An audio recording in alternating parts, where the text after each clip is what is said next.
मंच सजा है, एक फोकस लाइट मंच के बीच में खड़े जादूगर पर पड़ती है।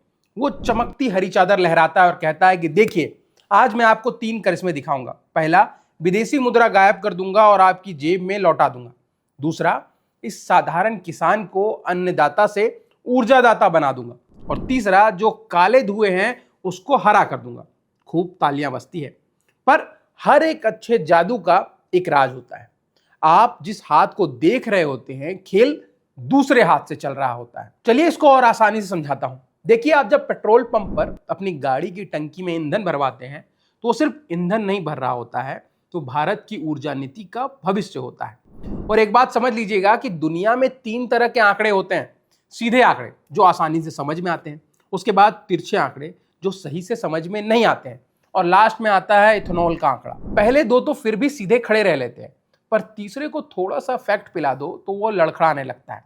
और फिर बचत भी डबल दिखती है, किसान की आमदनी भी डबल दिखती है, और आपका स्कूटर का माइलेज वो भी डबल लगने लगता है। तो आ जाइए, इन्हीं 3 नशे में झूमते हुए दावों का ब्रेथ एनालाइजर टेस्ट करते हैं। नमस्कार, मेरा नाम है राकेश और आप देख रहे हैं बजरबट्टू दुनिया पर बजरबट्टू लॉजिकल। पेट्रोलियम मंत्रालय का कहना है कि कच्चे तेल के आयात में कटौती करके 2014 से इथेनॉल ब्लेंडिंग से हमने विदेशी मुद्रा में 1.4 लाख करोड़ रुपए की बचत की है। सुनने में यह तर्कसंगत लगता है, लेकिन जरा इसकी असलियत देखिए, मक्का और गन्ना उगाने के लिए जिनसे इथेनॉल बनता है, उर्वरक की आवश्यकता होती है जो प्राकृतिक गैस या फिर आयातित कच्चे माल से बनते हैं। और इसको उबालने के लिए ब्लोअर में कोयला और गैस चाहिए, यानी हम हाइड्रोकार्बन आयात करके फसल उगाते हैं ताकि हाइड्रोकार्बन की जगह ले सके।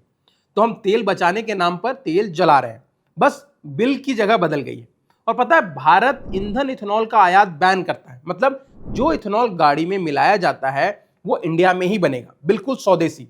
पर इसमें एक कैच है कि हम खुशी खुशी औद्योगिक इथेनॉल का आयात करते हैं, और वो भी लगभग 1 अरब लीटर, और इसका 90% सिर्फ अमेरिका से आता है। पर क्यों? क्योंकि जैसा कि अमेरिकी सरकार की ऊर्जा एजेंसी EIA बता चुकी है कि आयातित अमेरिकी इथेनॉल हमारे उद्योग में ऊर्जा प्रदान करता है ताकि घरेलू इथेनॉल पेट्रोल पंप के लिए उपलब्ध हो सके। इसका मतलब समझ रहे हैं कि हम अमेरिकी इथेनॉल का आयात इसलिए करते हैं ताकि हम ये दावा कर सके कि हम इथेनॉल आयात नहीं करते। क्या बात है सर, क्या बात है सर, क्या बात, ये बात है। ये आत्मनिर्भरता वाला ब्रांड 20% आयातित विनम्रता और 80% राष्ट्रीय गौरव से बना है। और तो और अब जो व्यापार समझौता आकार ले रहा है, उसमें अमेरिकी मक्के को खास तौर पर इथेनॉल बनाने के लिए मंगाने की बात चल रही है। आत्मनिर्भरता में इससे बेहतर निर्भरता और क्या ही डाली जा सकती थी। इसके साथ वो जादूगर वाली कहानी याद है आपको, वो जो मैं शुरू में बता रहा था, तो अब उस पर ही बात कर लेते हैं। अब वो जादूगर वो मंच पर एक किसान को बुलाता है, उस पर हरी चादर डालता है और बोलता है कि देखिएगा, अब ये अन्नदाता ऊर्जादाता बन जाएगा। शब्दों का चयन बहुत सुंदर है ना, बिल्कुल कविता जैसा। पर जब चादर उठाई गई तो कहानी उलझी हुई निकली। शुरू में क्या हुआ था कि इथेनॉल की मांग ने मक्के के दाम को लगभग 14,500 रुपए प्रति टन से उछालकर 24,500 रुपए तक पहुंचा दिया था। किसान चंद महीने में ही खुश हो गया। पर फिर मक्का पहले जो पोल्ट्री फार्म में जाता था, वो अब इथेनॉल बनाने के लिए जाने लगा, और पूरे देश में पोल्ट्री फार्म कहराने लगी, क्योंकि इथेनॉल अब उस मक्के का लगभग 1/3 हिस्सा खा रहा था। और मक्का अब इस देश की सबसे बड़ी इथेनॉल फसल बन चुकी थी, जिससे मुर्गियों का चारा महंगा हो गया और बाजार में अंडे का भाव बढ़ गया। पर इसके साथ फिर वो हुआ जो किसानों ने कभी सोचा नहीं था। किसानों ने इतना मक्का बो दिया कि कहीं कहीं दाम जो है वो समर्थन मूल्य से नीचे चले गए। पर फिर भी और बरसों के बाद भारत, जो बांग्लादेश, नेपाल, वियतनाम तक को मक्का भेजता था, खुद मक्के का शुद्ध आयातक बन गया। 2024 में देश ने करीब 9 लाख टन मक्का बाहर से मंगवाया, जो पिछले साल से 7,940% अधिक है, और बीते 7 सालों के कुल आयात से अधिक है। 140 करोड़ की आबादी, दुनिया की सबसे बड़ी पशु संख्या, विशाल कृषि भूमि, और फिर भी हम स्कूटर चलाने के लिए विदेश से मक्का मंगा रहे हैं।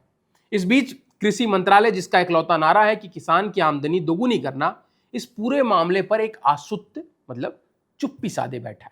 इसके साथ एक बात कि गन्ना फसलों का वो खिलाड़ी है जिसका स्कोर तो बहुत शानदार है, पर इकोनॉमी बेहद खराब है। नीति आयोग और पेट्रोलियम मंत्रालय के अपने रोड मैप के दिए अनुमानों के हिसाब से गन्ने से बना 1 लीटर इथेनॉल लगभग 3,000 से 3,600 लीटर पानी पी जाता है। मक्का वाला 4,000 लीटर, चावल वाला 10,000 लीटर से ऊपर। महाराष्ट्र में गन्ना कुल खेती का 4% हिस्सा घेरता है, पर सिंचाई का 70% पानी पी जाता है। और यह सब मराठावाड़ा इलाके में हो रहा है, जहां गांव पीने के पानी के टैंकर के पीछे कतार लगाए खड़ा होता है ताकि ठाणे के किसी फॉर्च्यूनर को सिग्नल पर हरा हरा महसूस करवा सके। पर कार्बन उत्सर्जन का दावा हालांकि पूरी तरीके से गलत नहीं है, लेकिन बेबुनियादी बात यह है कि टैप लाइन से निकलने वाला उत्सर्जन कम हुआ है, यह सच है, लेकिन ट्रैक्टर में डीजल, यूरिया में गैस, ब्लोअर में कोयला और पाइपलाइन से ना ले जाने के कारण इथेनॉल ले जाने वाले ट्रक को भी तो गिनना चाहिए। अगर इन सबको जोड़ दे तो जीवन चक्र का हिसाब किताब गड़बड़ाने लगता है। अमेरिकी शोधकर्ताओं ने अपने 4 दशक के मक्का इथेनॉल के दावों का ऑडिट किया और पाया कि जलवायु गणित पूरी तरीके से गड़बड़ है। और अंत में आंकड़े तभी तक ठीक लगते हैं जब तक आप उन्हें जोड़े नहीं। इथेनॉल आपको बचाई गई विदेशी मुद्रा दिखाता है, खर्च की हुई नहीं, कटा हुआ कार्बन दिखाता है, जलाया गया नहीं, किसान की बढ़ी हुई आमदनी दिखाता है, पर यह नहीं बताता कि वो किसान भारतीय है या फिर अमेरिकी। तो कहिए चीयर्स, और याद रखिए कि बिल आप ही चुका रहे हैं। अब आपकी इस विषय पर क्या राय है कमेंट सेक्शन में हमें जरूर बताइए, और अगर आपको ये वीडियो पसंद आया है तो इसको लाइक करें और ऐसे ही वीडियोस के लिए जुड़े रहें बजरबट्टू दुनिया से।